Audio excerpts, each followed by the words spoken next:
اور اب میں ام المؤمنین سیدہ زینب بنت جہش رضی اللہ عنہا کے حالات اور واقعات گوش گزار کرتا ہوں۔ آپ کا نام برہ تھا، والد کا نام جہش اور والدہ کا نام امیمہ تھا، جو عبد المطلب کی صاحبزادی تھی۔ اس طرح سیدہ زینب نبی صلی اللہ علیہ وسلم کی سگی پھوپھی کی بیٹی تھی۔ امیمہ عبداللہ کی حقیقی بہن اور رسول اللہ صلی اللہ علیہ وسلم کی پھوپھی تھی۔ سیدہ زینب اسلام اور ہجرت کے اعتبار سے السابقون الاولون میں شامل ہیں۔ یہ بات واضح طور پر معلوم نہیں ہو سکی کہ آپ کی والدہ امیمہ نے اسلام قبول کیا تھا یا نہیں۔ ایک روایت کے مطابق اسلام قبول کر لیا تھا، لیکن دوسری روایت میں ہے کہ نہیں کیا تھا۔ آپ رضی اللہ عنہا کا نام برہ تھا، رسول اللہ صلی اللہ علیہ وسلم نے تبدیل کر کے زینب رکھا۔ نبی صلی اللہ علیہ وسلم کے نکاح میں آنے سے پہلے آپ کے منہ بولے بیٹے اور آزاد کردہ غلام سیدنا زید بن حارثہ کے نکاح میں تھی۔ چونکہ نبی اکرم صلی اللہ علیہ وسلم کی پھوپھی زاد بہن بھی تھیں اور عرب کا دستور یہ تھا کہ آزاد کردہ غلاموں کو اپنے لیے شرم کا باعث سمجھتے تھے، اس لیے آپ صلی اللہ علیہ وسلم نے جب اپنے آزاد کردہ غلام زید بن حارثہ کا پیغام دیا تو سیدہ زینب اور ان کے بھائی نے صاف انکار کر دیا۔ اس پر قرآن حکیم کی یہ آیت نازل ہوئی۔ وما كان لمؤمن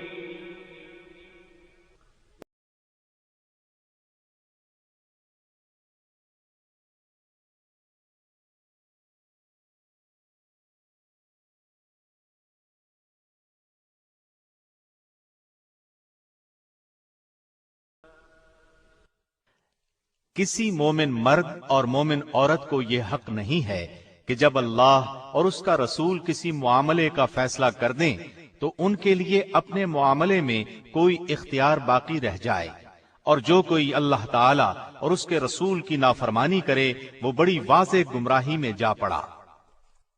اس آیت کے بعد یہ دونوں راضی ہو گئے اور اللہ کے حکم کے مطابق زینب کا نکاح زید سے ہو گیا۔ نکاح تو ہو گیا، لیکن سیدہ کے دل میں وہ نہ اتر سکے، اس لیے اکثر گھر میں لڑائی رہتی، آپس میں نہ بنتی۔ زید ہمیشہ نبی صلی اللہ علیہ وسلم سے زینب کی بے رخی کا گلہ کرتے، عرض کرتے میں زینب کو طلاق دینا چاہتا ہوں، لیکن آپ منع فرما دیتے، فرماتے اس نے تمہیں میری خاطر قبول کیا ہے، اس لیے اب چھوڑنا اچھی بات نہیں ہوگی، مجھے اپنے خاندان میں ندامت اور شرمندگی ہوگی۔ یہ سن کر زید چپ ہو جاتے، مگر یہ جھگڑا ختم نہ ہوا، تب انہوں نے طلاق دے دی۔ تو رسول اللہ صلی اللہ علیہ وسلم نے سوچا کہ زینب رضی اللہ عنہا کی دل جوئی اس طرح ممکن ہے کہ میں خود اس سے نکاح کروں، لیکن جاہلوں اور منافقوں سے آپ کو یہ اندیشہ تھا کہ لوگ یہ طعنہ دیں گے کہ اپنے منہ بولے بیٹے کی بیوی کو گھر رکھ لیا، یعنی اس سے نکاح کر لیا، حالانکہ لے پالک کسی طرح بھی بیٹے کے حکم میں شامل نہیں۔ عرب میں مدت سے ایک برا دستور چلا آ رہا تھا، یہ کہ اگر کسی کو منہ بولا بیٹا بنا لیتے تو اس کی طلاق یافتہ بیوی سے نکاح کرنے کو حد درجے برا خیال کرتے تھے۔ اللہ تعالی نے چاہا اس بری رسم کو نبی صلی اللہ علیہ وسلم کے فعل اور عمل سے ختم کر دیں، چنانچہ آپ صلی اللہ علیہ وسلم کو بذریعہ وحی اطلاع دی گئی کہ زید کے طلاق دینے کے بعد زینب آپ کے نکاح میں آئیں گی، تاکہ لوگوں کو معلوم ہو جائے منہ بولے بیٹے کی بیوی کا وہ حکم نہیں ہے جو حقیقی بیٹے کی بیوی کا ہے۔ آخر ایک دن زید نے آ کر آپ کو بتایا کہ اس نے تنگ آ کر زینب کو طلاق دے دی ہے۔ یہ سن کر آپ خاموش ہو گئے۔ جب سیدہ زینب کی عدت پوری ہو گئی تو آپ صلی اللہ علیہ وسلم نے زید ہی کو حکم دیا کہ وہ جائیں اور زینب کو آپ کے لیے نکاح کا پیغام دیں۔ اس سے آپ کا منشا یہ تھا کہ یہ بات اچھی طرح واضح ہو جائے جو کچھ ہوا ہے وہ زید کی رضامندی سے ہوا ہے۔ سیدنا زید آپ کا پیغام لے کر زینب کے گھر گئے اور دروازے کی طرف پشت کر کے کھڑے ہو گئے، اگرچہ ابھی پردے کا حکم نہیں ہوا تھا۔ ان کا اپنا بیان ہے کہ میرے دل میں سیدہ زینب رضی اللہ عنہا کی عظمت بیٹھ گئی، کیونکہ رسول اللہ صلی اللہ علیہ وسلم بذات خود ان سے نکاح کرنا چاہتے تھے۔ یہ ان کا تقویٰ تھا۔ انہوں نے کہا، اے زینب، تمہیں بشارت ہو کہ مجھے رسول اللہ صلی اللہ علیہ وسلم نے تمہاری طرف بھیجا ہے۔ میں آپ صلی اللہ علیہ وسلم کی طرف سے نکاح کا پیغام لایا ہوں۔ اس پر زینب نے جواب دیا کہ میں اس وقت تک کچھ نہیں کہہ سکتی جب تک میں اپنے رب سے مشورہ نہ کر لوں۔ مطلب یہ تھا کہ استخارہ کر لوں، پھر بتاؤں گی۔ چنانچہ آپ رضی اللہ عنہا اسی وقت اٹھیں اور نماز کے لیے گھر میں جو جگہ بنا رکھی تھی وہاں جا کر استخارہ کیا۔ ادھر اللہ تعالی نے وحی نازل فرمائی کہ ہم نے آپ کا نکاح آسمان پر کر دیا ہے۔ آپ صلی اللہ علیہ وسلم کے ذریعے یہ اطلاع سیدہ زینب رضی اللہ عنہا کو دی گئی۔ آپ نے اسی وقت سجدے میں گر کر اللہ کا شکر ادا کیا۔ اس اطلاع کے بعد آپ صلی اللہ علیہ وسلم ان کے گھر میں داخل ہو گئے اور فرمایا، تمہارا نام کیا ہے؟ سیدہ نے فرمایا، برہ ہے۔ آپ نے برہ کی بجائے زینب نام تجویز فرمایا۔ اس نکاح کا ہونا تھا کہ منافقین باتیں بنانے لگے، وہ تو ایسے موقعوں کی تاڑ میں رہتے تھے۔ چنانچہ کہنے لگے، پیغمبر ایک طرف تو کہتے ہیں کہ بیٹوں کی بیویوں سے نکاح حرام ہے، اور دوسری طرف خود اپنے بیٹے کی عورت سے نکاح کر لیا۔ حق تعالی شانہ نے ان بد باطنوں کے رد میں آیت خاتم النبیین نازل فرمائی۔ محمد صلی اللہ علیہ وسلم تمہارے مردوں میں سے کسی کے باپ نہیں ہیں، لیکن وہ اللہ کے رسول اور خاتم النبیین ہیں، اور اللہ تعالی ہر چیز کا خوب علم رکھنے والا ہے۔ اللہ تعالی کی طرف سے اس وضاحت کے بعد ان منافقوں کے منہ بند ہو گئے۔ سیدہ رضی اللہ عنہا کا نکاح مدینے میں 3 ہجری میں ہوا۔ ایک روایت 4 ہجری کی بھی ہے، بعض حضرات نے 5 ہجری بھی لکھا ہے۔